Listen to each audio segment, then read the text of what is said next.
अब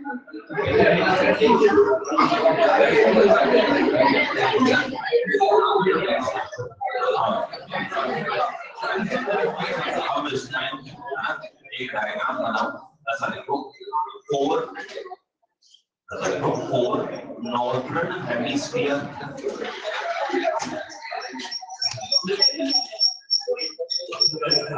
और northern hemisphere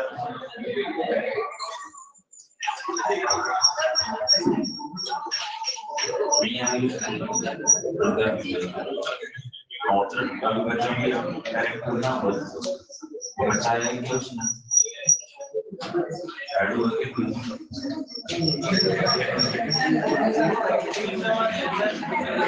northern hemisphere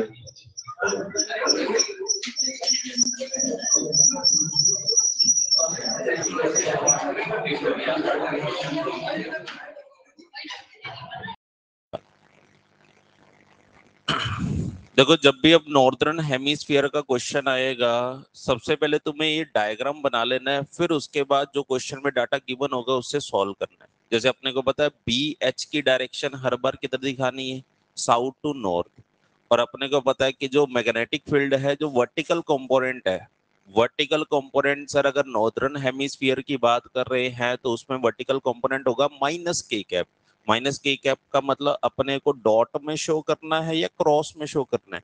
cross में शो करना है। ये मैंने दोनों कंपोनेंट बना दिए। अब इसके बाद वो क्वेश्चन में बोलेगा एक रोड रखी है, एक अल्फा पार्टिकल मूव कर रहा है, कॉस्मिक रेज मूव कर रही है। इसके बाद सारे क्वेश्चन स्टार्ट होंगे।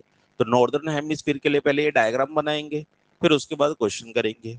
ऐसे ही अगर सदर्न हेमिस्फीयर की बात आएगी तो अपने को पता है कि पहले तो सर ये डायग्राम बना लेंगे, नॉर्थ साउथ ईस्ट वेस्ट वाला डायग्राम बनाएंगे। बी एच की डायरेक्शन तो सर दोनों ही में सेम होती है। बी एच की डायरेक्शन तो शो कर देनी है प्लस जे कैप। लेकिन अगर वर्टिकल कंपोनेंट की बात करेंगे तो वर्टिकल कंपोनेंट इसमें कौन सा होता था? प्लस के कैप। देखो तुमने लास्ट में एक लाइन भी लिखी हुई है ना, प्लस के कैप। तो यहाँ पे अपन लिख देंगे वर्टिकल कंपोनेंट।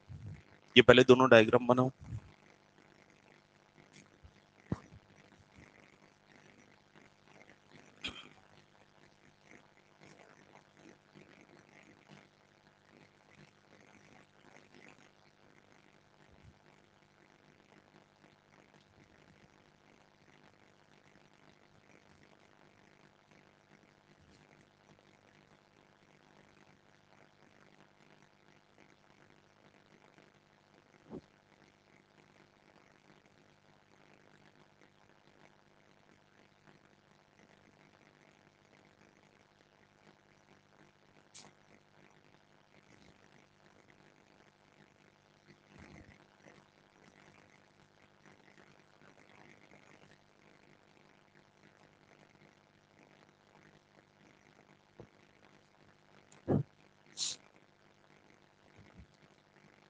इसके ऊपर लिख लेना for southern hemisphere. For southern hemisphere.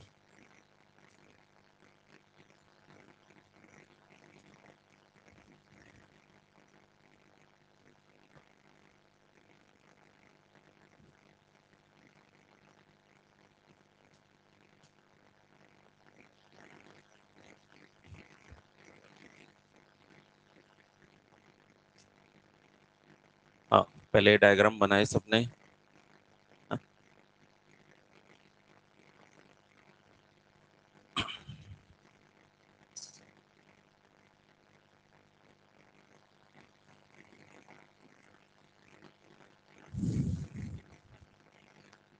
अब इसमें ना, अब देखो जरा क्वेश्चन को अपने को कैसे करना है ना। मुझे बताओ, जब भी रोड वाला क्वेश्चन आएगा या एरोप्लेन वाला क्वेश्चन आएगा, उसमें जो ई इंड्यूस का फॉर्मूला होता है वो अपने को पता है सर, वो ई इंड्यूस का फॉर्मूला बी एल वी लिखना होता है। अब बी की जगह कंपोनेंट कौन सा आएगा वो मुझे लिखना है। तो बी की जगह component B H into L into V भी आ सकता है। बी की जगह component B vertical into L into V भी आ सकता है, और इसका आंसर जीरो भी आ सकता है। इन क्वेश्चनों के आंसर तीन बनते हैं, या तो ये होगा या ये होगा या ये होगा। ये कब होगा? जब रोड हॉरिजॉन्टल कंपोनेंट को कट करेगी तो सर हॉरिजॉन्टल की वजह से ईएमएफ इंड्यूस होगा। अगर रोड वर्टिकल को कट करके जा रही है तो किसकी वजह से होगा? वर्टिकल की वजह से होगा। और अगर रोड किसी भी कंपोनेंट को कट नहीं कर रही, पैरेलल निकल रही है, तो इसको मतलब ई इंड्यूस का आंसर क्या हो जाएगा? 0। यानी बस अपने क्वेश्चन में चेक करना है कि इन तीनों में से कौन सा फॉर्मूला लगेगा। अब जैसे मुझे बताओ, ये अगर नॉर्थ साउथ ईस्ट वेस्ट वाली डायरेक्शन मान लेते हैं, तुम्हारी तरफ नॉर्थ है, मेरी तरफ साउथ है ना, इधर ईस्ट वेस्ट हो गया, नॉर्थ साउथ ईस्ट वेस्ट। अच्छा बताओ बीएच की डायरेक्शन क्या होती है? South to north. तो इसका मतलब मेरी तरफ साउथ था, तुम्हारी तरफ नॉर्थ था, तो बीएच की डायरेक्शन तो ये गई, ये रहा वैरो, है ना, ये बीएच की डायरेक्शन। अच्छा ईस्ट वेस्ट ये रहा ना। अब अगर मैं बोलूं कि मैंने एक रोड को ईस्ट वेस्ट डायरेक्शन में रखा है, तो इसका मतलब ये रोड रखी हुई है और इस रोड को मैंने रिलीज कर दिया, इस रोड को मैंने क्या कर दिया? रिलीज कर दिया। रिलीज करने का मतलब ये रोड नीचे गिरेगी। ये रोड किधर गिरेगी? नीचे। अब बताओ जैसे ये रोड नीचे गिरेगी, बीएच की डायरेक्शन ये लगी हुई है और रोड नीचे गिरेगी, तो बताओ क्या ये इस कंपोनेंट को कट करके जाएगी या नहीं जाएगी? जाएगी। ये क्रॉस बन रहा है ना, तो मतलब कंपोनेंट कट हो रहा है, तो ये कंपोनेंट को कट करके जाएगी। तो इसको मतलब आज इस क्वेश्चन में हॉरिजॉन्टल कंपोनेंट की वजह से ईएमएफ इंड्यूस होगा। तो हॉरिजॉन्टल की वजह से होगा तो मैं लिख दूंगा B H into L into B. अब वर्टिकल की वजह से चेक कर लेते हैं। मुझे बताओ इसके लिए जब ये रोड नीचे गिरेगी तो इसकी वेलोसिटी किधर है? नीचे। और वर्टिकल कंपोनेंट भी किधर है? नीचे। या तो वो नीचे होगा या फिर वो ऊपर होगा। चलो मान लेते हैं वर्टिकल कंपोनेंट किधर है? नीचे। बताओ वर्टिकल कंपोनेंट भी नीचे और रोड की वेलोसिटी भी नीचे। तो आज याद करो, वी अगर पैरेलल हो जाता है बी के, तो वी और बी अगर पैरेलल हो जाते हैं तो उस वाले केस में आंसर क्या आ जाता है? यानी वर्टिकल कंपोनेंट की वजह से ईएमएफ इंड्यूस 0 होगा उस क्वेश्चन में। केवल किसकी वजह से होगा? हॉरिजॉन्टल कंपोनेंट की वजह से। ये बात समझ रहे हो? जिसको कट करेगा उसी की वजह से ही ईएमएफ इंड्यूस होगा। फिर से मुझे बताओ, ये रोड चलो मान लेते हैं अब ऐसे रखी हुई है, रोड वर्टिकल में रखी हुई है ऐसे, है ना। अब बताओ जैसे ही मैं इस रोड को नीचे रिलीज करूंगा, तो वर्टिकल में रखी हुई है, तो पहले तो यही हो गया कि लेंथ जो है और बी जो है ये तो दोनों आपस में कैसे आ गए? पैरेलल में आ गए। एल और बी भी आपस में कैसे आ गए? पैरेलल में। तो क्या वर्टिकल कंपोनेंट की वजह से कट होगा क्या? नहीं होगा। अच्छा जब मैं इसको रिलीज करूंगा, क्या हॉरिजॉन्टल कंपोनेंट कट हो रहा है क्या? हॉरिजॉन्टल कंपोनेंट भी कट नहीं हो रहा। हॉरिजॉन्टल कंपोनेंट कट तभी होगा, सोचो अगर मैं इस रोड को ऐसे रखूं और रोड को मैं बोलूं कि मैंने ईस्ट वेस्ट डायरेक्शन में मूव करवाया, ईस्ट वेस्ट ऐसे। बताओ बीएच ये रहा और ईस्ट वेस्ट डायरेक्शन ये रही। बताओ जैसे ही इसको मूव करूंगा तो क्या ये हॉरिजॉन्टल को कट करेगा? करेगा। इस वाले केस में तो कट करेगा। यानी आज इस केस में बीएच की वजह से फिर से ईएमएफ इंड्यूस होगा, वर्टिकल की वजह से इंड्यूस नहीं होगा। ये बात समझ रहे हो कि मुझे थोड़ा इमेजिन करना पड़ेगा, डायग्राम थोड़ा बना के देखना पड़ेगा कि कौन सा कंपोनेंट कट होगा और कौन सा कंपोनेंट कट नहीं होगा। अगर क्वेश्चन में एक ही कंपोनेंट दे रखा है, उसने लिखा ही बीएच है, तो इसका मतलब पक्का फिर बीएच ही कट हो रहा है, फिर ज्यादा दिमाग लगाने की जरूरत है ही नहीं। फिर बीएच कट हो रहा है, BH into L into B करके आंसर लिख देंगे। अगर केवल वर्टिकली गिवन है तो वर्टिकली कट हो रहे हैं ना। पर अगर उसने साथ में जीरो भी ऑप्शन में दे रखा है तो फिर चेक करना पड़ेगा कि भाई जीरो भी तो हो सकता है आंसर, कि कट हो रहा है या फिर नहीं हो रहा ना। फिर से मुझे बताओ, जैसे मुझे बताओ कि आज इस रोड को ना मैंने ऐसे रख दिया, ये कौन सी डायरेक्शन है बताओ? South to north. ये साउथ, मेरी तरफ साउथ था, तुम्हारी तरफ नॉर्थ था, इधर ईस्ट वेस्ट था। तो मैंने रोड को कैसे रख दिया? South to north. अब साउथ टू नॉर्थ अगर मैंने रोड को रख दिया, अच्छा बीएच की डायरेक्शन क्या होती है? वो भी साउथ टू नॉर्थ ही होती है। बीएच इसके पैरेलल ही जा रहा है, बीएच इसके पैरेलल ही जा रहा है। क्या बीएच की वजह से ईएमएफ इंड्यूस होगा क्या?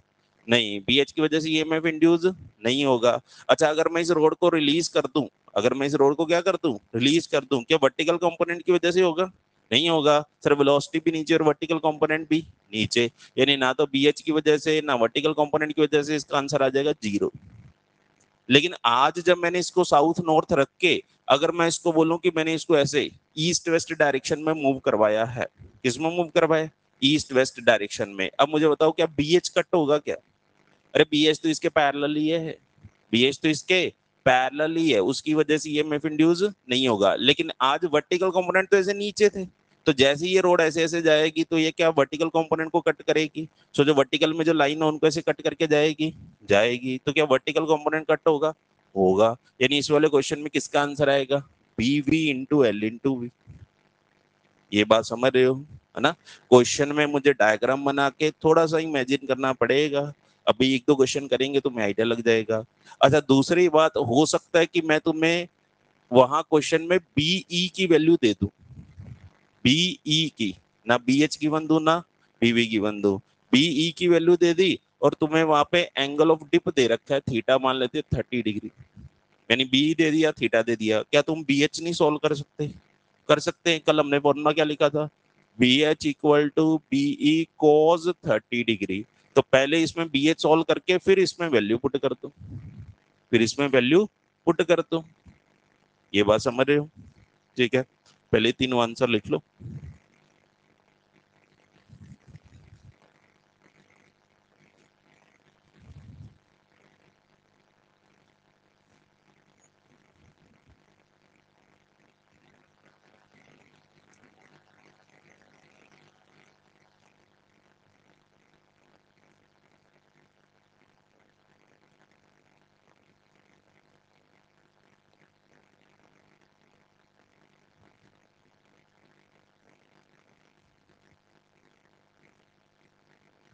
जब भी एरोप्लेन वाला क्वेश्चन होता है तो एरोप्लेन वाले क्वेश्चन में एरोप्लेन हॉरिजॉन्टली मूव कर रहा होता है 99% क्वेश्चन में।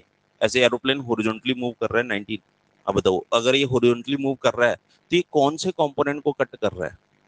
वर्टिकल को। कौन से को कट कर रहा है? वर्टिकल। सोचो, वर्टिकल कंपोनेंट तो ऐसे लगे हुए हैं, तो वो ऐसे कट करके जाएगा, कट करके जाएगा। तो इस उन वाले क्वेश्चनों में अपने को हर बार ये वाला आंसर ही लिखना है। कैसा आंसर लिखना है? ये वाला। बाकी क्वेश्चन को देख के पता लग जाता है कि भाई वर्टिकल भी कट होंगे या फिर नहीं। कई बार एरोप्लेन वर्टिकली मूव कर रहा होता है, बताओ वर्टिकली मूव कर रहा है और वर्टिकल कंपोनेंट भी किधर लगा हुआ है? ऊपर। क्या वर्टिकल कंपोनेंट कट होंगे? क्या नहीं होंगे ना। कर लोगे ऐसा क्वेश्चन? लो, एक क्वेश्चन लिखो।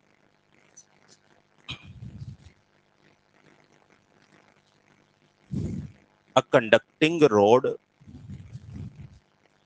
A conducting rod A B of length 10 centimeter, of length 10 centimeter is placed, is placed in east west direction, is placed in east west direction if it is released, if it is released and moving vertically downward, and moving vertically downward with 5 meter per second, with 5 meter per second,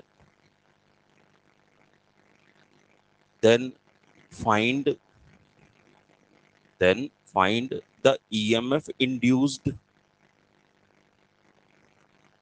the EMF induced, and also find, and also find which end, which end is at higher potential, which end is at higher potential। Bracket में लिख दो, at this place, at this place, ये लिखो, PE equals to 0.6 into 10 power minus 4, theta equals to 60 degree।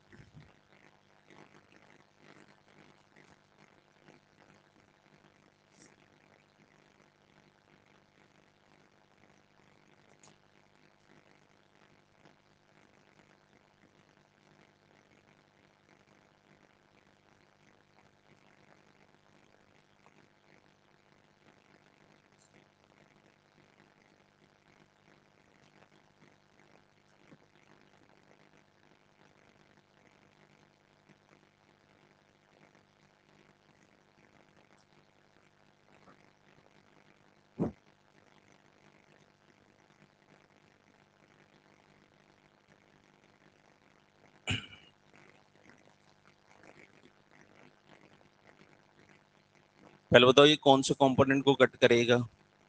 Horizontal वाले को। Vertical में नीचे release किया है तो वर्टिकल तो कट होगा ही नहीं। किसको कट करेगा? हॉरिजॉन्टल वाले को। अच्छा, क्या मुझे हॉरिजॉन्टल कंपोनेंट पता है? पता है, पता कर सकते हैं ना।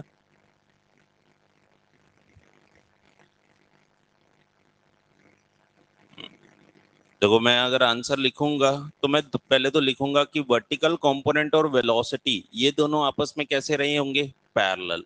तो ये दोनों पैरेलल है तो इसकी वजह से तो ई इंड्यूस का आंसर क्या आ जाएगा? 0। और दूसरा आंसर लिखूंगा तो ई इंड्यूस हॉरिजॉन्टल की वजह से होगा तो मैं लिख दूंगा B H into L into B. अच्छा, हॉरिजॉन्टल कंपोनेंट ये तो बी ई गिवन है, थीटा गिवन है। क्या बी एच की वैल्यू तुम लोग सॉल्व कर सकते हो? क्या वो बी ई कॉज 60 डिग्री हो जाएगी? क्या बी एच की वैल्यू 0.3 इंटू 10⁻⁻⁴ हो जाएगी? तो यहाँ लिख देते हैं 0.3 इंटू 10⁻⁴। अच्छा, लेंथ कितनी है? 10 मीटर है या सेंटीमीटर है? मीटर है। और वेलोसिटी कितनी है? 5 है। मल्टीप्लाई कर दो ना। क्या आंसर आ रहा है? 15 इंटू 10 सेंटीमीटर है क्या?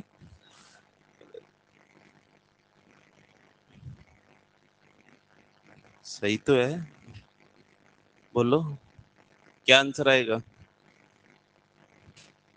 बताओ क्या लिखूं? 15 × 10⁻⁻, यानी 15 माइक्रोवोल्ट।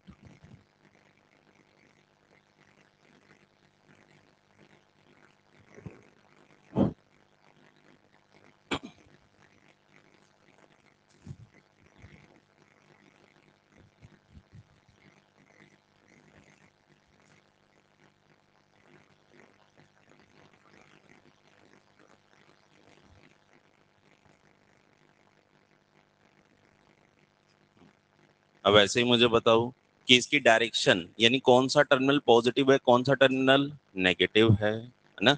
ये जैसे ऐसे रोड रखी हुई थी, ये ऐसे रोड रखी हुई है और बीएच की डायरेक्शन की तरह। बीएच की डायरेक्शन तो सर हर बार जो है वो साउथ टू नॉर्थ ही शो करनी होती है। और इसमें रोड में वर्टिकल कंपोनेंट की तो जरूरत है ही नहीं, तो एक क्रॉस में लगे हैं, डॉट में लगे हैं, उसका कोई मतलब नहीं है। अच्छा बताओ, जब भी मुझे डायरेक्शन चेक करनी है तो मैं वी क्रॉस बी यूज कर लेता हूँ। डायरेक्शन के लिए क्या यूज कर लो? वी क्रॉस बी, है ना। अब वी क्रॉस बी यूज करोगे या तो ऐसे लिख लो आई जे के में वी क्रॉस बी। पहले बताओ वेलोसिटी की डायरेक्शन किधर है? हाँ, ये रोड नीचे गिर रही है। रोड किधर गिर रही है? नीचे। रोड अगर नीचे गिरेगी तो बताओ वेलोसिटी की डायरेक्शन किधर है? माइनस के कैप। माइनस के कैप। अरे रोड वर्टिकली नीचे गिर रही है तो प्लस के कैप बोलो, माइनस के कैप बोलो? माइनस के कैप बोलो। तो यहाँ लिखो माइनस के कैप। अच्छा, ये कौन सा मैग्नेटिक फील्ड की वजह से ये में इंड्यूस हुआ है? हॉरिजॉन्टल की वजह से। तो यहाँ मुझे क्या लिखना है? B H. बी एच की डायरेक्शन क्या होती है? Plus J cap. B H की डायरेक्शन क्या होती है? Plus J cap. जरा आप बताओ आई जे के। अच्छा, अपने को क्या करना है? के क्रॉस जे। के क्रॉस जे करूंगा तो आंसर माइनस आई आ जाएगा। माइनस ऑलरेडी पहले से ये, तो क्या लिख दूंगा? प्लस आई कैप। अब प्लस आई कैप में आने का मतलब क्या हुआ? प्लस वाली डायरेक्शन कौन सी है? ईस्ट वाली। यानी ये वाला टर्मिनल पॉजिटिव होगा और ये वाला टर्मिनल कैसा होगा? नेगेटिव। यानी अपन बोलेंगे ईस्ट वाला हाई पोटेंशियल पे है और ये लो पोटेंशियल।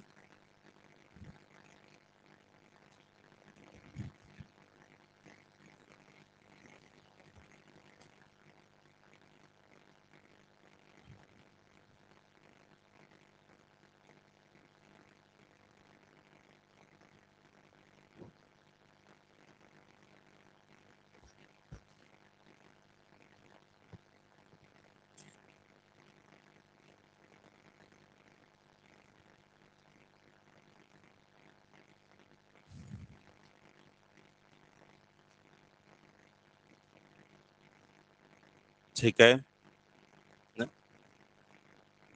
अब बस अगर मैं बोलूंगा कि वर्टिकली, पेपर में लिख दूंगा वर्टिकली अपवर्ड मूव कर रही है रोड। रोड कैसी मूव कर रही है?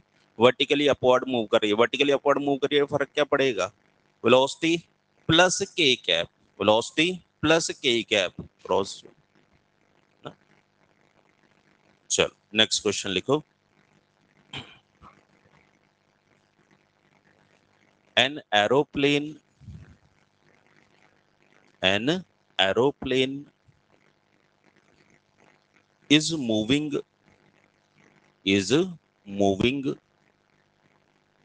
horizontally, is moving horizontally towards west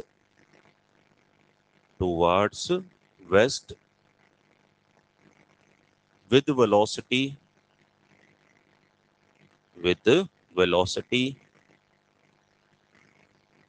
1800 kilometer per hour, with velocity 1800 kilometer per hour in a northern hemisphere, in a northern hemisphere.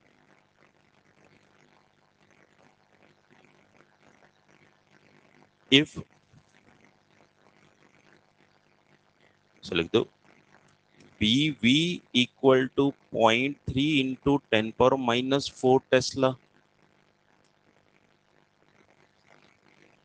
and the length of the wings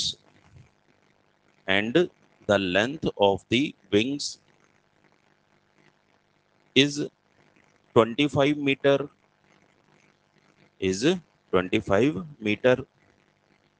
Then find the EMF induced,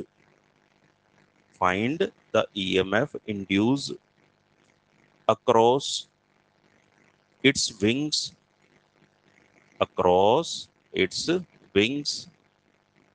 EMF induced across its wings, and which terminal is at high potential, which terminal is at high potential.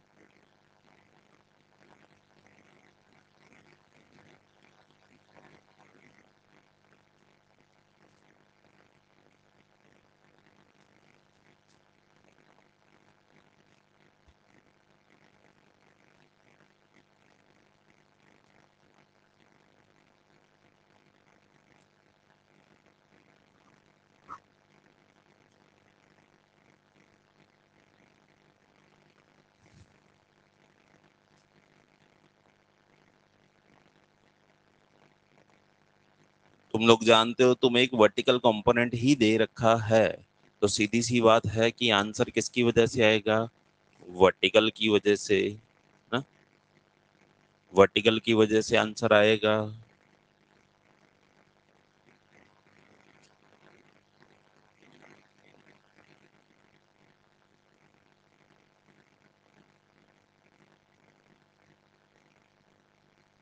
देखो इस वाले question में है ना, इन क्वेश्चनों में पहले बात तो ये सीख लो कि भाई जब भी ये एरोप्लेन वाला क्वेश्चन आएगा तो दो चीजें होती हैं, एक होती है इसके विंग्स के अक्रॉस ईएमएफ इंड्यूस, एक होता है इसकी बॉडी के अक्रॉस ईएमएफ इंड्यूस। एक तो वर्ड बोला जाएगा विंग्स के अक्रॉस, एक क्या बोला जाएगा, बॉडी के अक्रॉस। देखो बॉडी के अक्रॉस का मतलब मुझे बताओ, अगर ये पॉइंट ए और ये वाला पॉइंट क्या है, बी है, यानी एंड टू एंड की बात कर रहे हैं, उस एरोप्लेन के टिप से लेके उसकी टेल तक के लास्ट तक के वाले पॉइंट की बात कर रहा है।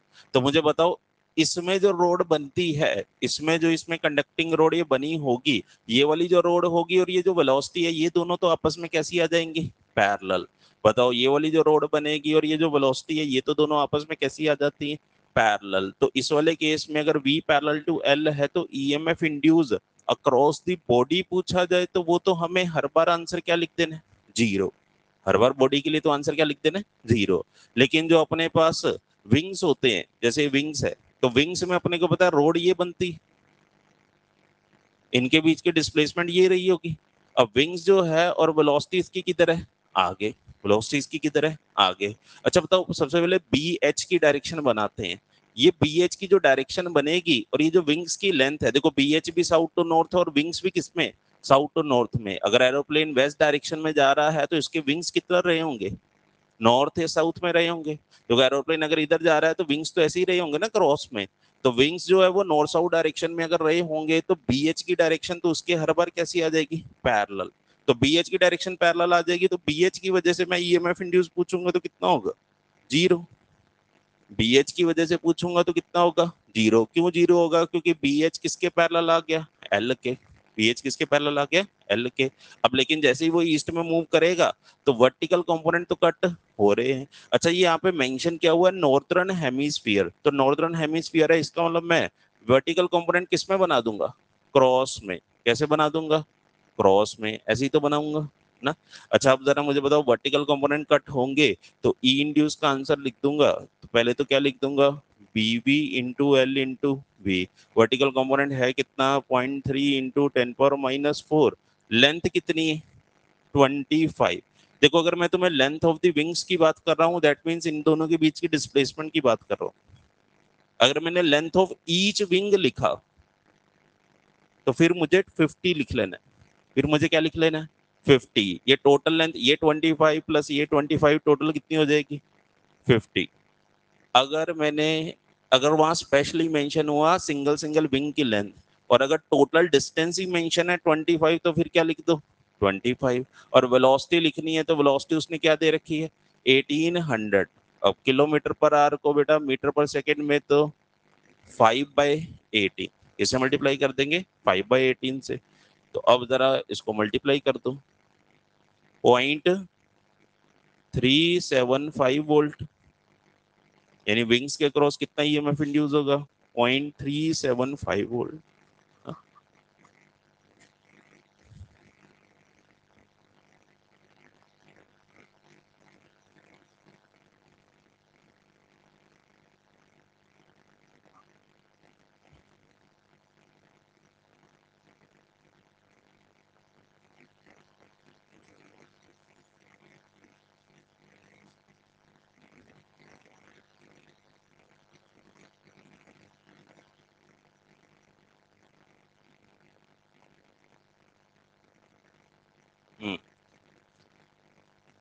बताओ कौन सा टर्मिनल हाई पे और कौन सा टर्मिनल लो पे है, साउथ हाई पे और नॉर्थ लो पे।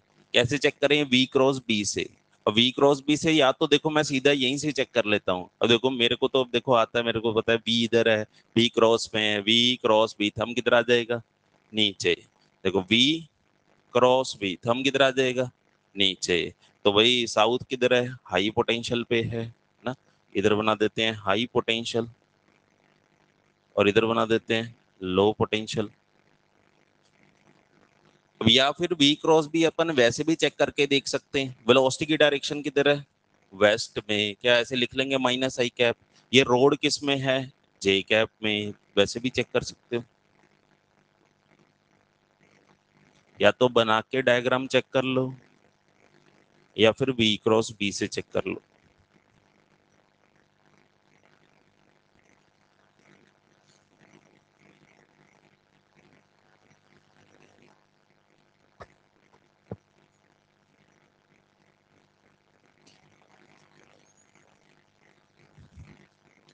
अब जिन्होंने लिख लिया वो जरा शीट में देखो, एक्सरसाइज 1 में ना।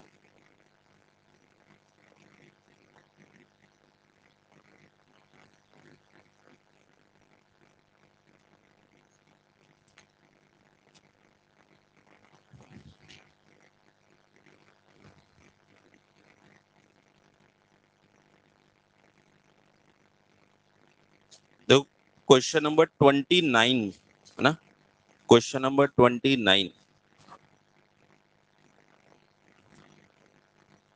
पहले 27 देख लो, पहले 27 देख लो, question number 27,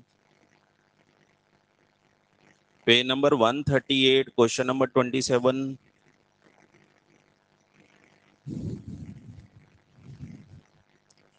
page number 138, question number 27। क्या लिखा है देखो, aeroplane having a distance of 50 metre between the edge of its wing is flying horizontally, mention ही कर दिया हॉरिजॉन्टली मूव कर रहा है। स्पीड दे रखी है, वर्टिकल कंपोनेंट दे रखा है, अपने को पता वर्टिकल कंपोनेंट ही कट होगा तो ई इंड्यूस का आंसर क्या लिख देंगे, B V into L into V, simple आ जाएगा, मल्टीप्लाई कर देंगे। और बी एच की वजह से पूछा होता तो आंसर क्या बोल देते, 0। अच्छा ऐसे 29 देखो जरा,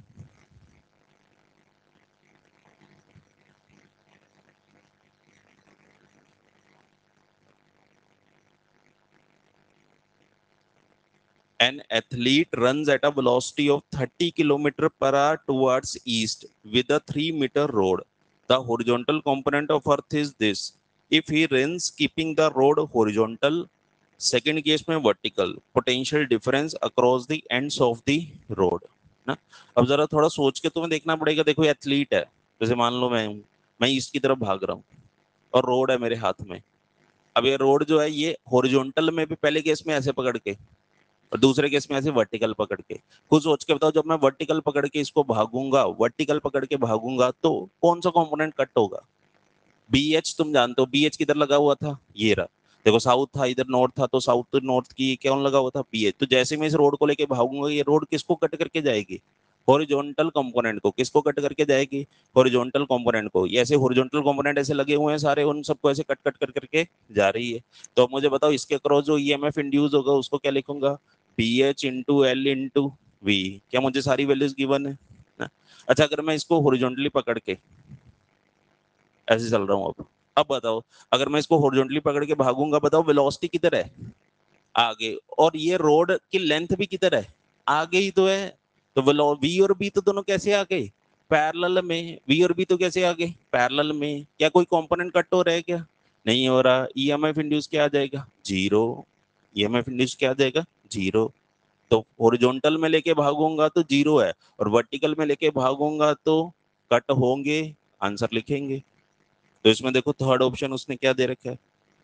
थर्ड तो जीरो इन बोथ केस दे रखा है। सेकंड देखो, सेकंड आ जाएगा।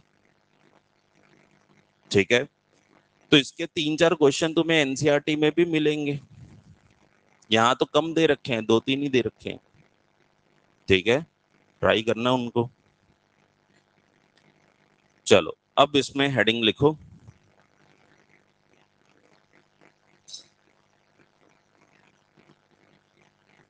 EMF induced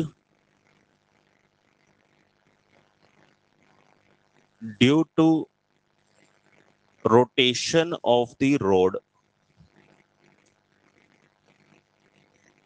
EMF induced due to rotation of the rod. EMF induced due to rotation of the rod. Rotation of the rod.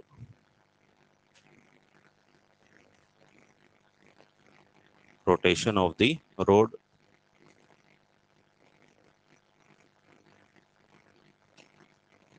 देखो अपने को पता है कि अगर रोड मूव करती है तो सर EMF इंड्यूस होता है, BLV। और अगर रोड रोटेट करेगी, रोड कैसे रोटेट कर सकती है? जब मैं इसको एक एंड से हिंज करके ऐसे घुमा दूं तो रोड की रोटेशन होगी, और रोड की एंगुलर वेलोसिटी कितनी गिवन होगी? ओमेगा। अब जरूरी नहीं कि रोड को हिंज एंड पॉइंट से ही कर सकते हैं, अपन बीच से भी कर सकते हैं। तो क्वेश्चन अलग अलग बनते हैं। हमें जो 90% क्वेश्चन आते हैं वो कौन से आते हैं?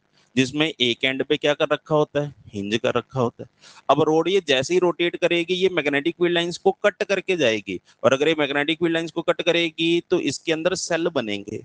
इस रोड के अंदर छोटे छोटे सीरीज में सेल बनते हैं जो आपस में कनेक्टेड होते हैं। तो हमें इसके एंड पॉइंट के क्रॉस क्या पूछा जाता है? ई इंड्यूस ना। अच्छा पहले मुझे बताओ, अगर रोड रोटेट करती है तो मैंने क्या किया, इससे x डिस्टेंस पे जाके एक छोटा सा एलिमेंट कंसीडर किया जिसकी लेंथ कितनी थी? dx थी। अच्छा ये कंपोनेंट किधर जा रहा है? ऊपर। ये ऐसे जाएगा ऊपर। तो बताना जरा, v क्रॉस b करके इसका पॉजिटिव टर्मिनल किधर बनेगा? v cross b। थंब किधर आया? a की तरफ, यानी यहाँ पॉजिटिव बनेगा और यहाँ पे क्या बनेगा? तो यानी ये जो छोटा सा एलिमेंट है ये किसका काम करेगा? एक सेल का। ये एक सेल बनेगा। ऐसे ही अगला एलिमेंट भी क्या बनेगा? सेल। ऐसे ही पीछे वाला एलिमेंट भी क्या बनेगा? सेल। तो आज अगर मैं इन सारे एलिमेंट्स को बनाऊंगा तो देखो ये ऐसे छोटे छोटे सेल बने हुए रोड के अंदर ही, जो आपस में किस में कनेक्टेड है? सीरीज में। और ये है पॉइंट ए और ये है पॉइंट बी। तो अगर मैं बोलूंगा ए और बी पॉइंट के बीच में ईएमएफ इंड्यूस बताओ, दैट मीन्स कि तुम सारे सेलों को जोड़ दोगे। तुम सारे सेलों को आपस में सीरीज में कनेक्टेड तो क्या कर दोगे? जोड़ दोगे। अच्छा पहले मुझे बताओ, इसकी वेलोसिटी की बात करूंगा तो याद करो, सर्कुलर मोशन में अपन एक फॉर्मूला लिखते थे, v बराबर आर ओमेगा।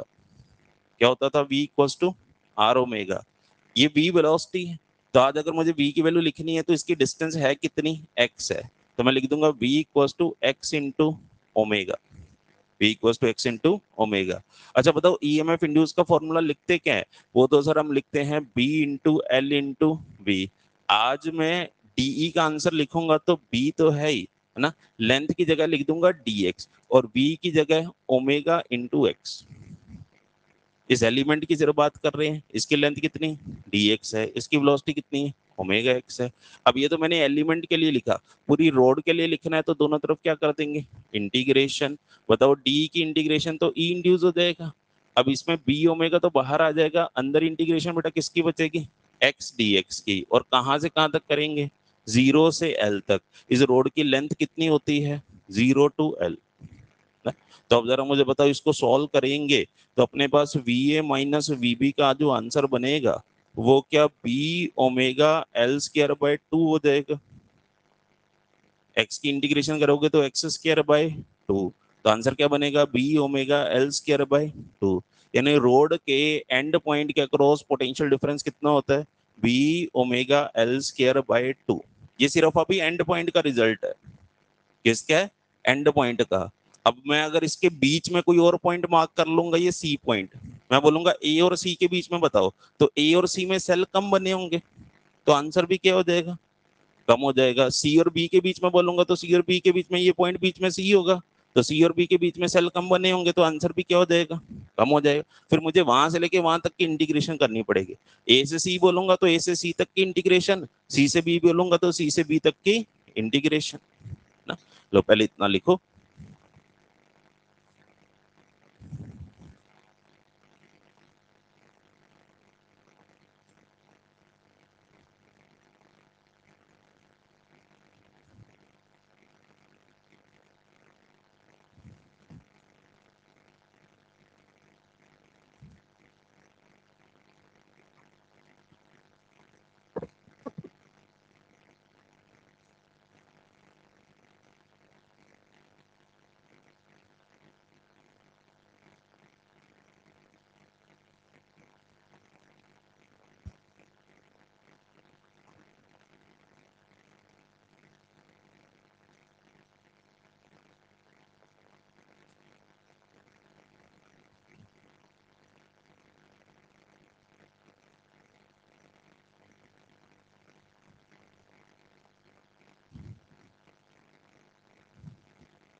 तो आंसर क्या रखना है B omega L square by 2 ना।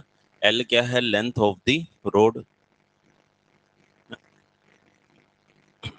देखो ऐसे ही मुझे बताओ अगर मैं इस फॉर्मूले में ओमेगा की वैल्यू 2 पाई एफ पुट कर दूं, ओमेगा की वैल्यू क्या लिख दूं 2 पाई एफ, बताना जरा ई इंड्यूस का आंसर क्या बचा होगा बी ओमेगा की जगह लिख दिया 2 pi F into L square divided by 2। तो 2 से 2 कैंसल आउट हो गया, ये बचा B pi L square into F, ऐसे लिख दिया मैंने इसको B into pi L square into F ना। अब ये जो मैंने B into pi L square into F लिखा है, इस पाई एल स्क्वायर को मैंने लिख दिया एरिया इंटू एफ। ये देखो ये पाई एल स्क्वायर का मतलब यहाँ पे क्या होता है एरिया से। ये कौन सा एरिया है area swept out by the road during its motion. मुझे बताना जरा इस रोड की लेंथ है कितनी एल है। अच्छा ये रोड जब ऐसे रोटेट करेगी, सोचो जब ऐसे सर्कल बना के घूम के आएगी, सर्कल बना लिया इसने ऐसे घूम रही है, तो ये मैग्नेटिक फील्ड लाइंस को कट करके आएगी। तो ये सर्कल का तो सेंटर बचा होगा, ये ए पॉइंट क्या होगा सर्कल का सेंटर, और ये जो एल होगी ये क्या उसका रेडियस हो जाएगा, ये एल लेंथ इस सर्कल का क्या होगा रेडियस। तो सोचो जब मैं अगर तुमसे पूछूं ये पूरा एरिया कितना आएगा, ये पूरा एरिया का आंसर लिखोगे तो क्या लिख दोगे पाई एल स्क्वायर। इस पूरे एरिया का आंसर क्या लिखोगे पाई एल स्क्वायर। तो इसका मतलब कि ये एरिया कौन सा होता है सर, ये वो एरिया है जो इस रोड ने ट्रेस किया है जब ये रोटेट कर रही है, जब ये रोटेट कर रही है। तो हमें क्वेश्चन में कई बार ऐसा होता है the area traced by the rod, the area swept out by the rod is 5 centimetre square, यानी ये एरिया गिवन होता है तो अपने को B into area into F कर देना होता है बस ना। पहले ये लिख लो,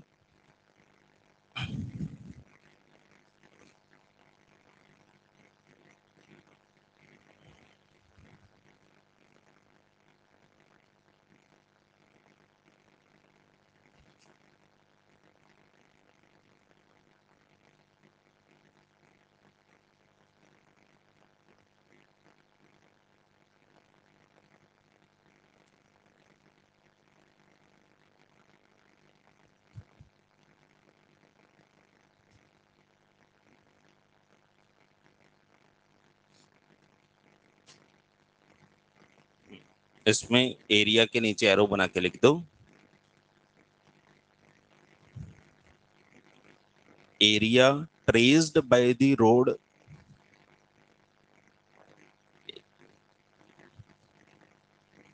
area traced by the road during its circular motion, during its circular motion, during its circular motion।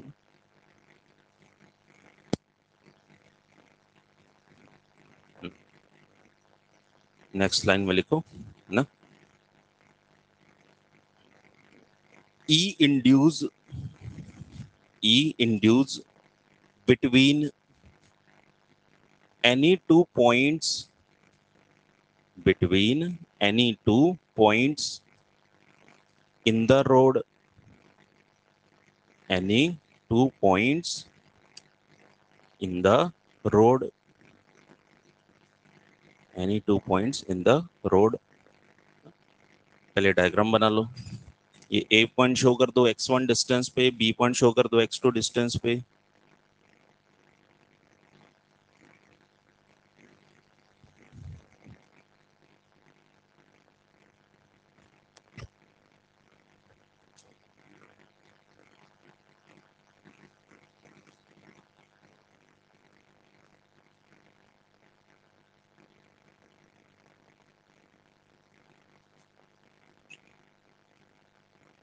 ये फॉर्मूला लिखो, E induce equals to B omega by 2 x2 का स्क्वायर माइनस x1 का square.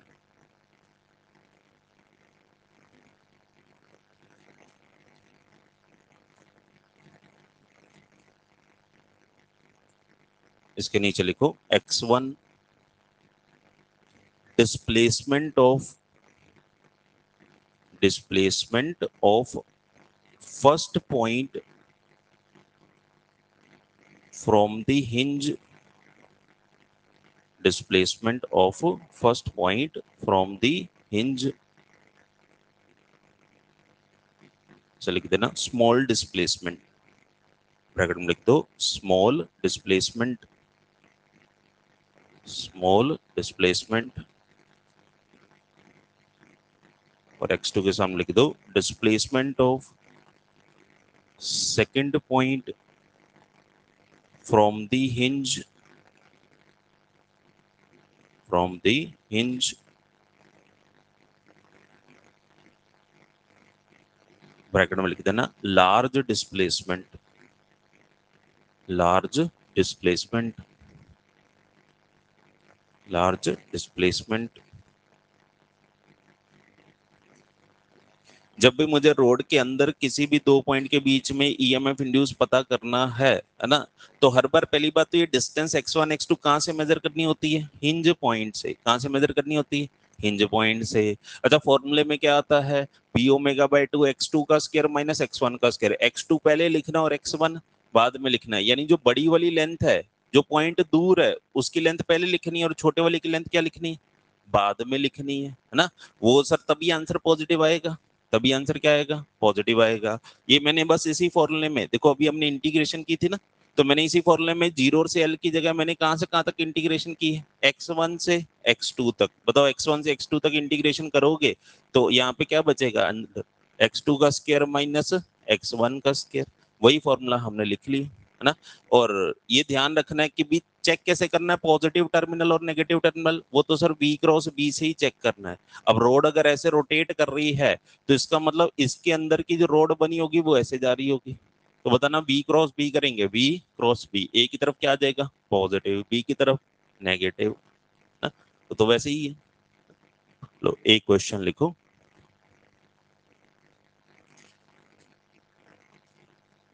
a road of length 2L,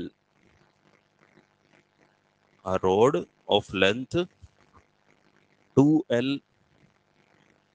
is rotating, is rotating about one of its end, about one of its end in uniform magnetic field B, in uniform magnetic field B, then find, then find E induce, then find E induce, first point में लिख देना, between its midpoint and end point, midpoint and end point। Second में लिख दो, between the 2 points, between the 2 points, between the 2 points which are at a distance, which are at a distance L by 2 from each end, which are at a distance L by 2 from each end, L by 2 from each end।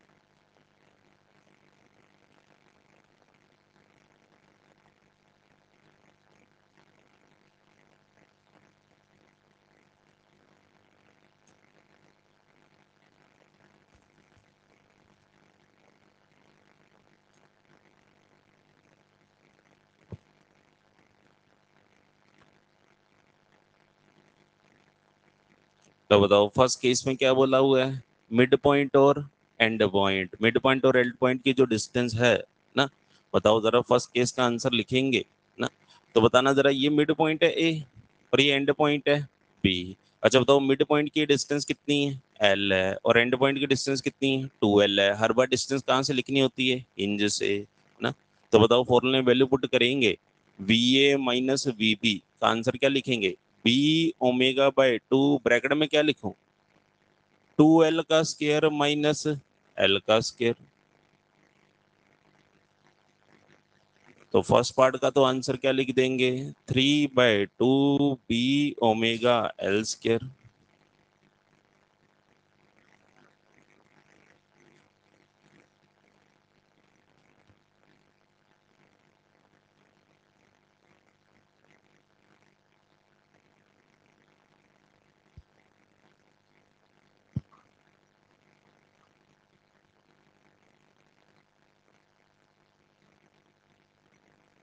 ठीक है, second में उसने क्या बोला है, sir road के बीच में उन दो पॉइंट्स के बीच का ईएमएफ इंड्यूस पता करना है जो एक दोनों एंड से कितनी डिस्टेंस पे, L/2 पे। अच्छा बताओ ये वाला जो ए एंड है, और ये वाला जो बी एंड है यहाँ से L/2 डिस्टेंस पे वो पॉइंट। अब इस पॉइंट को चलो M नाम दे देते हैं।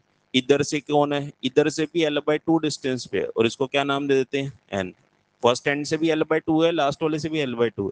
अच्छा बताओ यहाँ से हिंज का रखा था तो ये तो L/2 पे है। अच्छा बता सकते हो ये N वाला पॉइंट हिंज पॉइंट से कितनी डिस्टेंस पे बचा होगा, 3L/2 पे, क्योंकि सर टोटल लेंथ तो इसकी कितनी थी 2L थी। 2L में से ये L/2 माइनस कर दूंगा तो ये डिस्टेंस कितनी बची होगी 3L/2, है ना। तो इसका मतलब आज मेरे पास x1 तो L/2 है और x2 कितनी है 3L/2 है। तो फिर से जब मैं वैल्यू पुट करूंगा तो Vm माइनस Vn लिख देता हूं। तो क्या लिखूंगा B⍵/2 और ब्रैकेट में x2 का स्क्वायर यानी 3L/2 का होल स्क्वायर माइनस L/2 का होल स्क्वायर। तो इसको सॉल्व कर रहे हैं तो कितना आंसर आएगा B⍵L² ना। और कौन सा पॉजिटिव कौन सा नेगेटिव वो तुम जानते ही हो, M क्या बनेगा पॉजिटिव ना।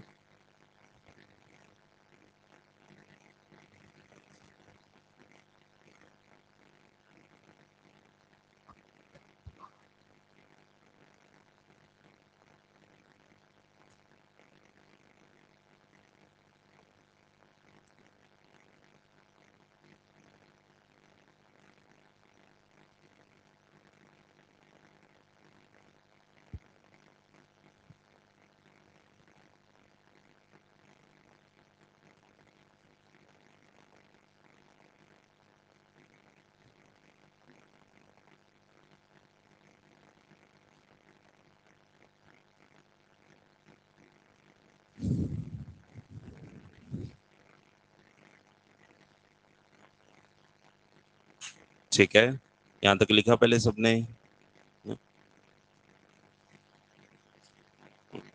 लो, अब जरा मुझे फिर से बताओ, है ना।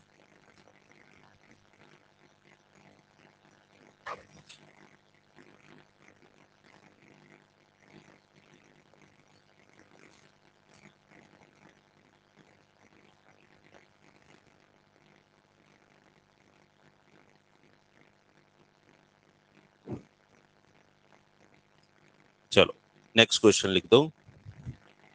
चल लिखो, find find VA minus VC। लिखो VA minus VC, VC minus VB, VA minus VB।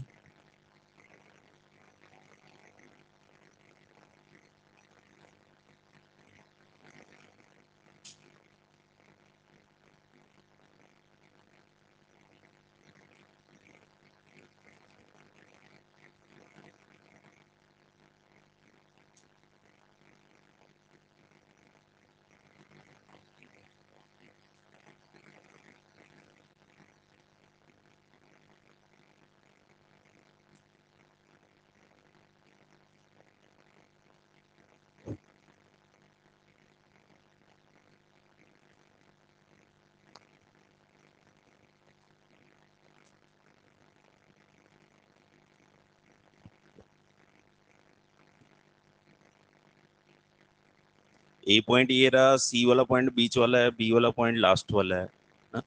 तुम जानते हो कि सर फॉर्मूले में ना ये लिखना होता है कि x2 का स्क्वायर माइनस x1 का स्क्वायर। x2 जो दूर वाला पॉइंट है, x1 जो पास वाला पॉइंट है ना।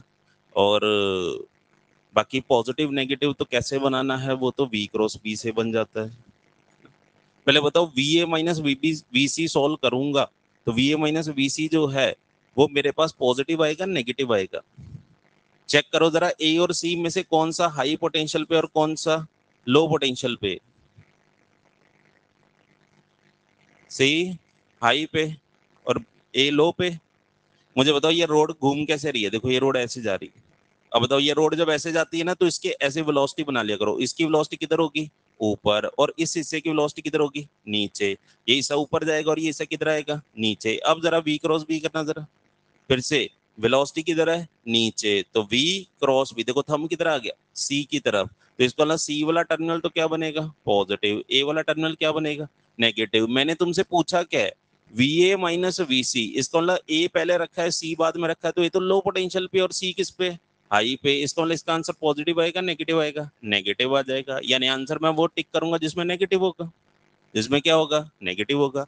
और आंसर जब लिखेंगे तो मुझे बताओ VA माइनस VC का आंसर लिख देंगे तो B ओमेगा बाय 2। अच्छा, x2 का स्केयर, हिंज पॉइंट से A पॉइंट की डिस्टेंस कितनी है, L, हिंज पॉइंट से C पॉइंट की डिस्टेंस कितनी है, 0, है ना। ये तो खत्म ही हो गया, यानी L स्केयर माइनस 0, आंसर आ गया minus B omega L square by 2, minus B omega L square by 2 ना। सेकंड में फिर से बताओ, सी और बी में से किस, कौन हाई पोटेंशियल पे, सी पे। वी क्रॉस बी कर दो जरा, वी क्रॉस बी, देखो सी की तरफ पॉजिटिव आ गया और बी की तरफ नेगेटिव, तो सी पहले लिखा हुआ है ये हाई पे और ये लो पे, तो ऐसा लिख दूंगा V C minus V B equal to B omega by 2। अच्छा, x2 का स्क्वायर क्या, एल स्क्वायर माइनस 0 कर दे।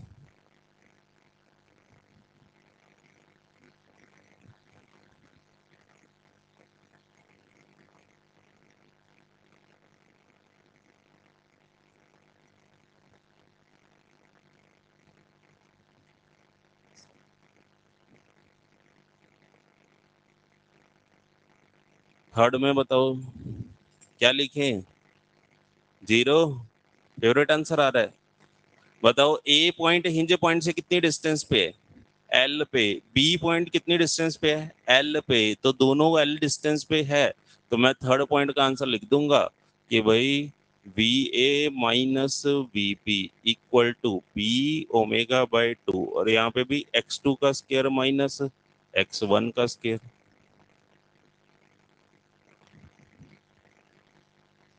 तो थर्ड का आंसर क्या आएगा, 0।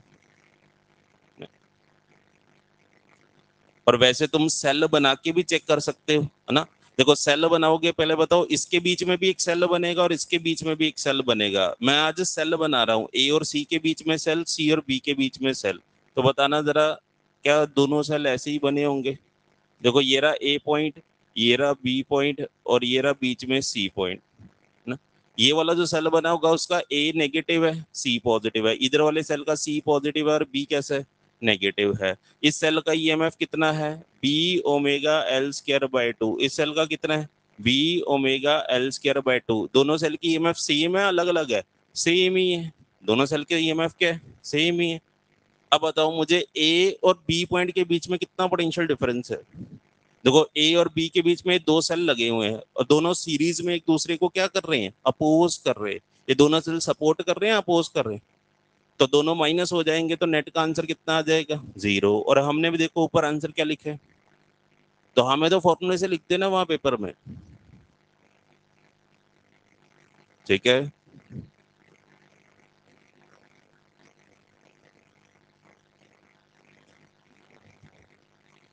अब बस वहां पेपर में ये डिस्टेंस अलग अलग हो सकती है, इसको मैं एल लिख दूंगा, इसको 2L लिख दूंगा, ठीक है।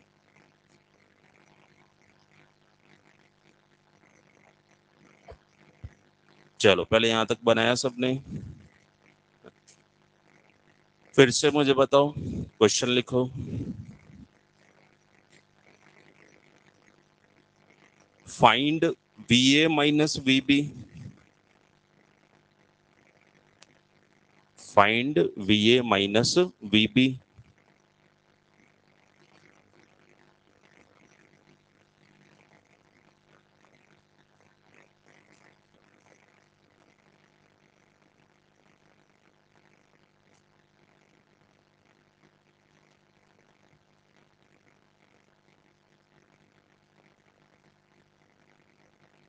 Find VA minus VB,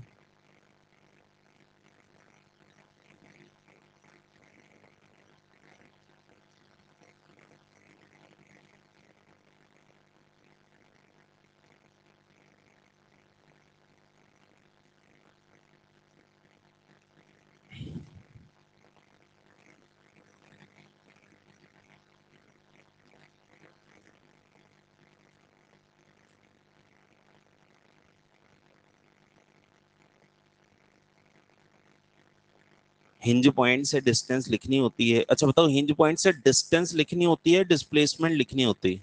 displacement. वहां लिखा था डिस्प्लेसमेंट ऑफ फर्स्ट पॉइंट, ऐसा लिखा था। अगर कोई वायर कर्व्ड होती है तो अपने को डिस्टेंस लिखनी होती है, डिस्प्लेसमेंट लिखनी होती है? डिस्प्लेसमेंट लिखनी होती है। अब तुम जानते हो क्या, तुम मुझे ए पॉइंट की हिंज पॉइंट से डिस्प्लेसमेंट बता सकते हो? ए पॉइंट की हिंज पॉइंट से डिस्प्लेसमेंट नजर आ रही है क्या? √2r आ जाएगी। ऐसे ही क्या बी पॉइंट की डिस्प्लेसमेंट जानते हो? तो वैल्यू पुट कर दो।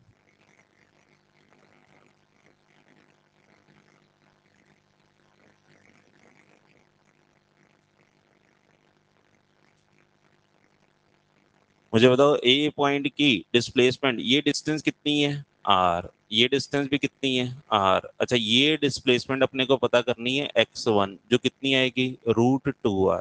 देखो ये आर 90 भी हो जाएगा, ये कितना है? √2r। तो x1 अपने पास कितना है? √2r। और x2 अपने पास कितना है? 2r। बता दो।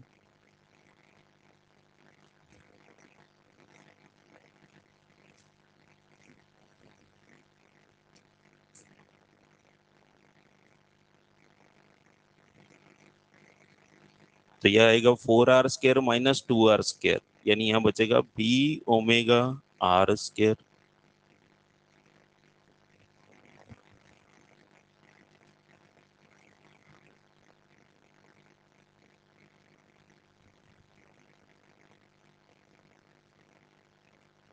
ये आंसर पॉजिटिव आएगा नेगेटिव आएगा?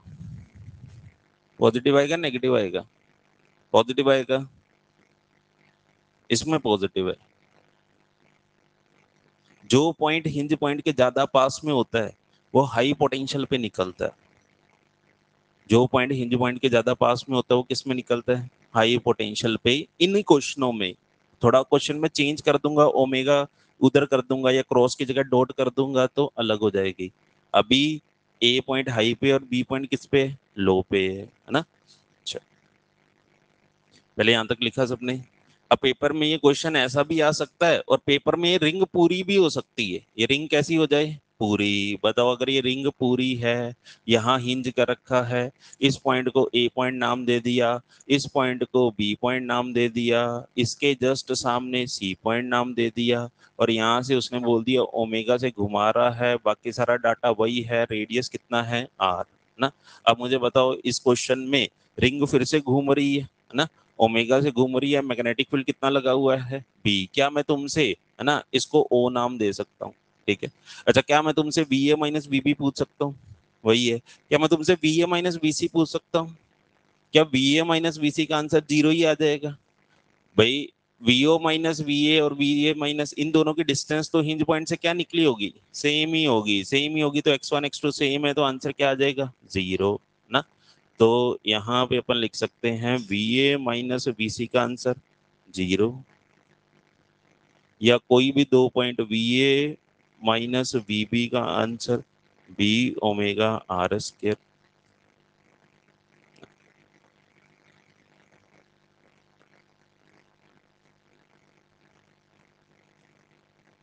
पहले इसको बना लो जल्दी से।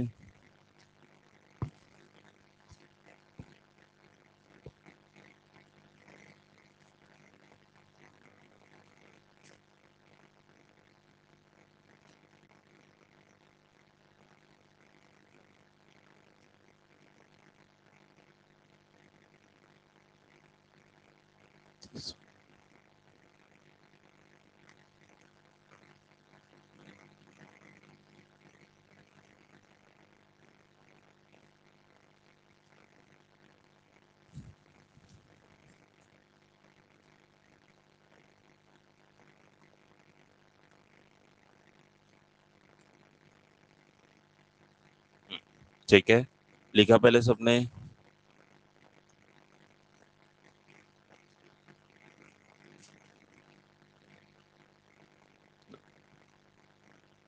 अब इसके नीचे इंपॉर्टेंट पॉइंट बना के लिख दो। Important point.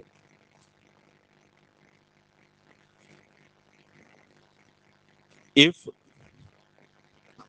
A wheel, if a wheel is rotating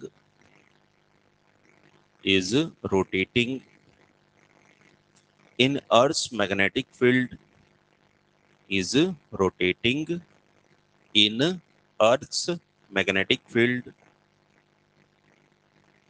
and having n spokes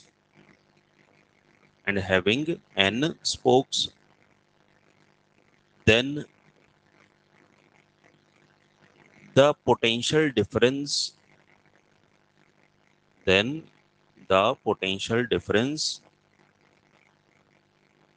between its center and any point on the periphery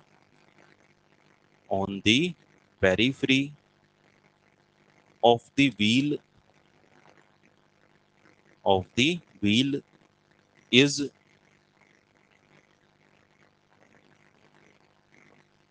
लिखो E induce is equals to B omega r square by 2, B omega r square by 2.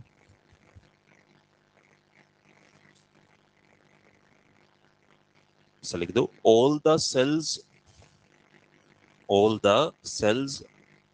are in parallel, all the cells are in parallel, all the cells are in parallel. देखो अपने पास एक question आता है wheel वाला, है ना। उसने बोला कि अगर एक कोई व्हील रोटेट कर रहा है, एक व्हील क्या कर रहा है, रोटेट कर रहा है। पहले मुझे बताओ, जैसे ये व्हील रोटेट करेगा, ये व्हील जा रहा है ऐसे घूमता हुआ, यहाँ पे से आगे चल रहा है, तो उसको कट कौन करेगा, बीएच कट करेगा, बीबी कट करेगा,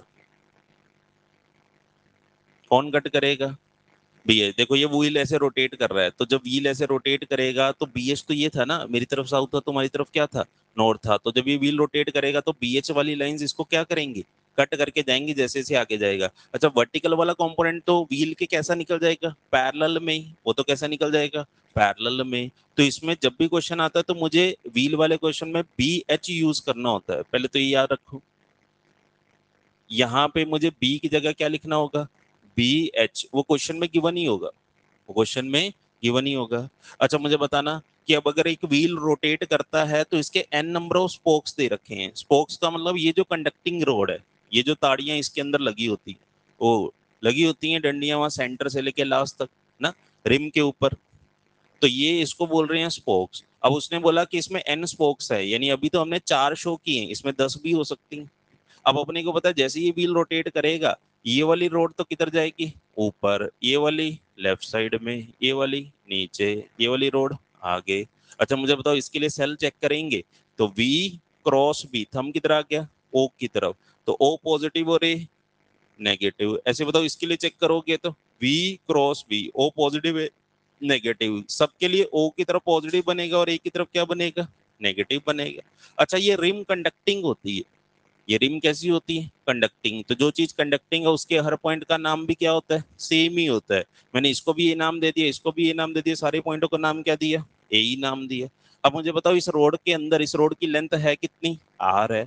अगर मैं पूछूंगा इसके अंदर बताओ ईएमएफ कितना इंड्यूस होगा, तुम क्या बोलोगे, B omega R square by 2। एक एंड हिंज है ना, ओमेगा से घूम रही है। अब ऐसे ही ये फर्स्ट भी बनेगा सेल, सेकंड भी बनेगा, थर्ड भी बनेगा, जितने रोड लगे होंगे सारे के सारे क्या बनेंगे, सेल बनेंगे। लेकिन वो सारे सेल किन पॉइंट्स के बीच में आ जाएंगे, ओ और ए के बीच में। देखो पहला सेल जो बनेगा वो भी ओ और ए के बीच में बनेगा, दूसरी रोड जो सेल बनेगी वो भी ओ और ए के बीच में बनेगी। तो ऐसे करके जितने स्पोक्स होंगे सारे पैरेलल में क्या बन जाएंगे, सेल। और हर एक सेल का ईएमएफ होगा कितना, B omega R square by 2, यही तो रहा होगा। अब बताओ जब अपने पास सारे पैरेलल में इक्वल सेल बनते हैं, अगर इक्वल सेल पैरेलल में लगे होते हैं तो उनका ईएमएफ किसके बराबर आता है, एक सेल के ईएमएफ के बराबर, एक सेल के ईएमएफ के बराबर। यानी आज अगर मैं वीओ माइनस वीए तुमसे पूछूंगा, तुम बोलोगे सर इन सारे सेलों को हटा के एक ही सेल लगा दो जिसका ईएमएफ कितना है, B omega R square by 2।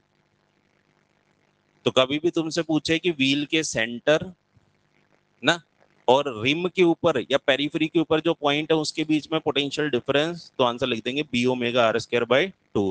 ये नंबर ऑफ स्पोक्स पे डिपेंड नहीं करता, एन से मल्टीप्लाई नहीं करनी, एन से मल्टीप्लाई नहीं करनी ना। लो पहले इसको बना लो।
पहले यहां तक लिखा सबने?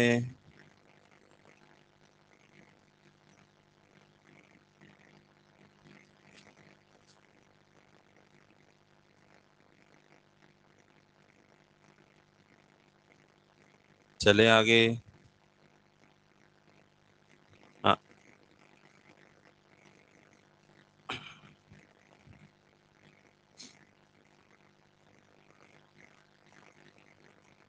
अब इसके नीचे पॉइंट बना के लिख दो, the potential difference, the potential difference point है, the potential difference between the centre, between the center and at any point, and at any point of the circumference of the disk, at any point of the circumference of the disk, of the disk is b omega r square by 2, b omega r square by 2. There are infinite rods, there are infinite rods in the disk, infinite rods in the disk, and all are in parallel, and all are in parallel.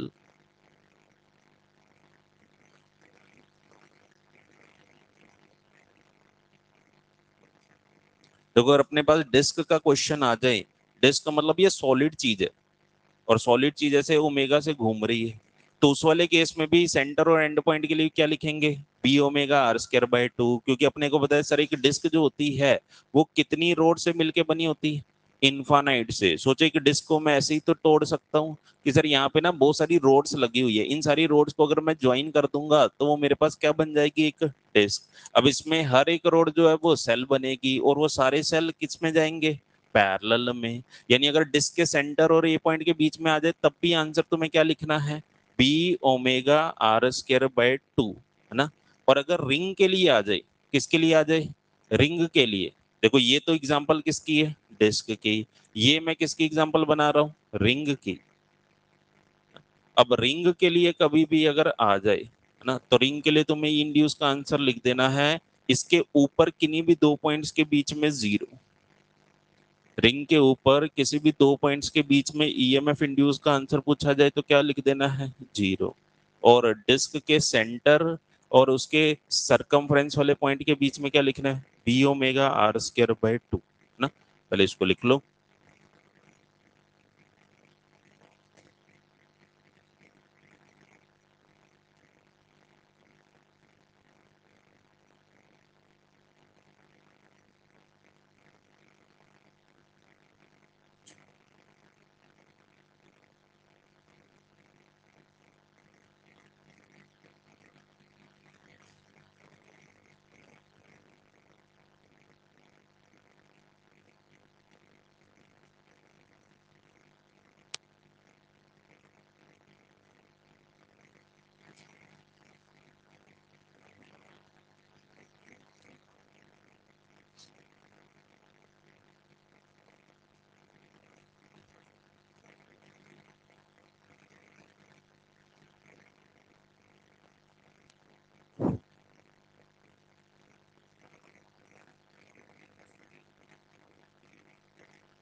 ठीक है,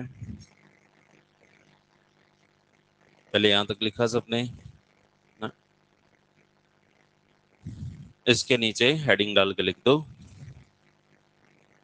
self induction. इसमें लिखो self induction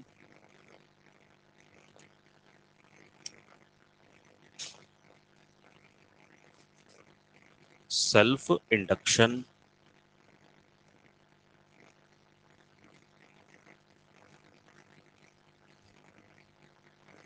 when the current in the coil when the current in the coil is changing by itself is changing by itself, then the flux then the flux linked to the coil the flux linked to the coil also gets changed. The flux linked to the coil also gets changed. So a current will be induced. A current will be induced to oppose the change in flux. To oppose the change in flux. It is called self-induction. It is called self-induction.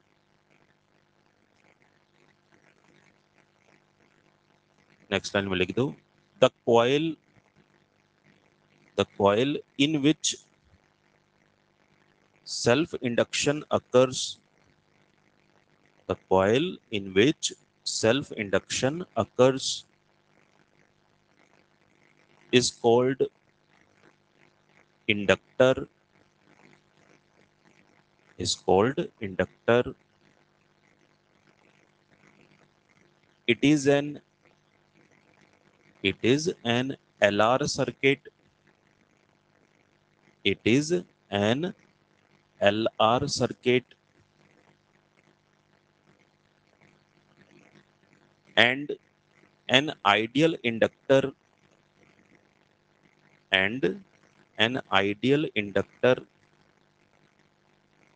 is also called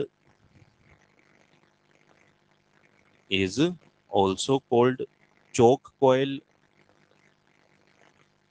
Also called choke coil.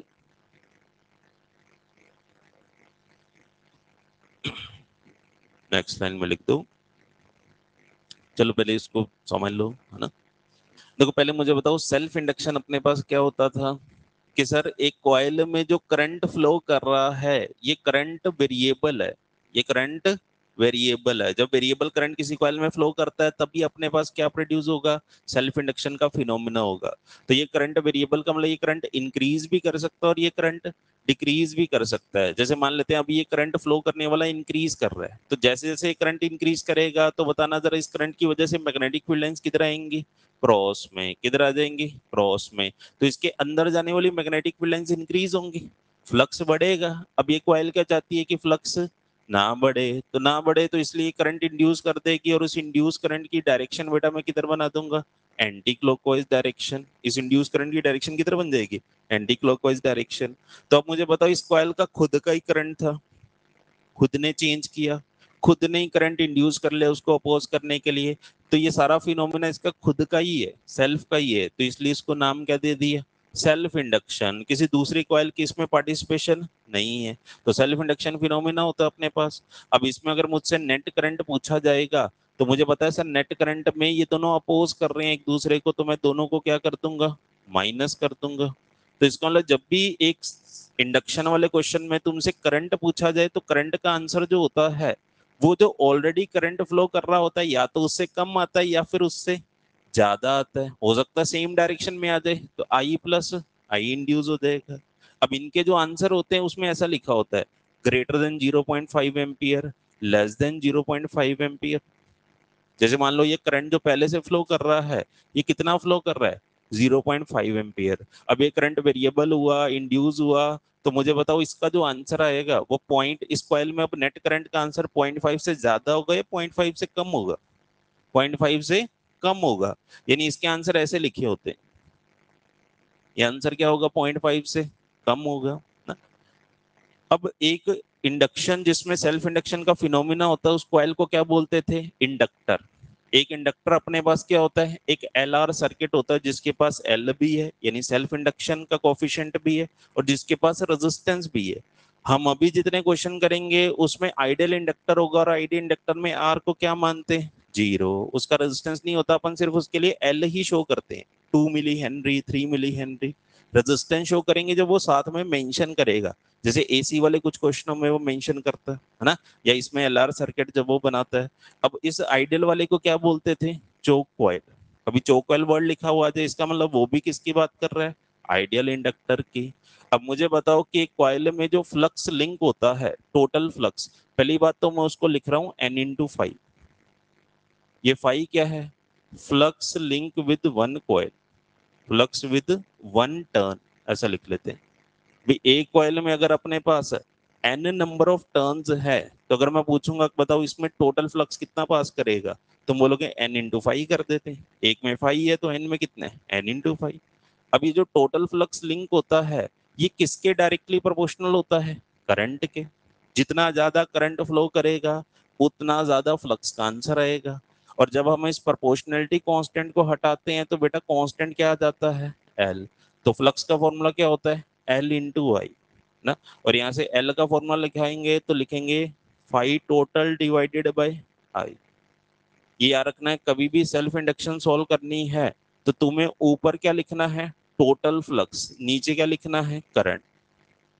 ये मैं flux नहीं बोल रहा, मैं बोल रहा हूँ total flux. यानी अगर नंबर ऑफ टर्न्स भी गिवन हुए हैं तो वो यहाँ पे n×5 लिखना। क्या लिखना है, n×5। अच्छा बताना इसकी यूनिट अपने पास क्या आती थी, इसकी यूनिट बनाएंगे तो फ्लक्स की यूनिट क्या होती है, वेबर। करंट की यूनिट एम्पियर। तो वेबर पर एम्पियर को ही बेटा अपन क्या बोलते थे, हेनरी। इसको क्या बोलते थे, हेनरी। ऐसा लिखते थे ना, L = 2 मिली हेनरी। लो पहले इतना बना लो।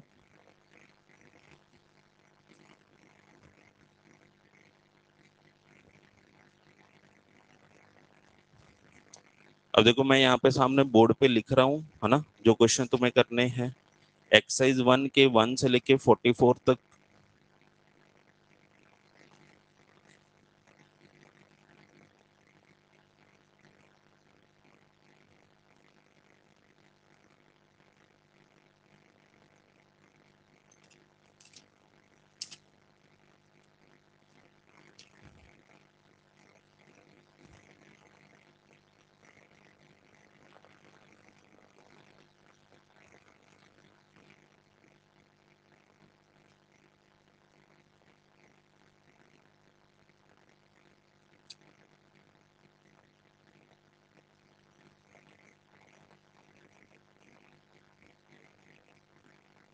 कल का दिन वेस्ट मत करना, ये सारे क्वेश्चन शीट कर लेना है। किन का पेपर है? कौन सा पेपर है कल? है रिवीजन टेस्ट है तुम लोग का? क्या आ रहा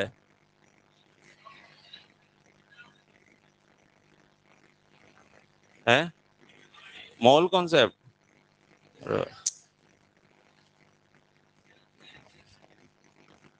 अरे तो वो तो चलती रहेंगे अब। रिवीजन टेस्ट तो मतलब एक हफ्ते से तुम तैयारी कर रहे हो रिवीजन टेस्ट की? अच्छा, या आज ही करोगे? आज ही करेंगे सर। तो कल जब फ्री हो जाओगे, देखो टेस्ट के बाद 1 घंटे का टेस्ट है, फ्री हो जाओगे जल्दी जल्दी, ये क्वेश्चन मैंने लिख दिए।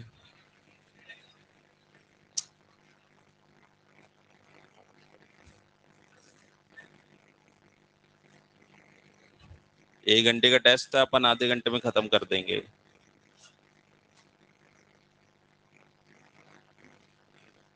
चलो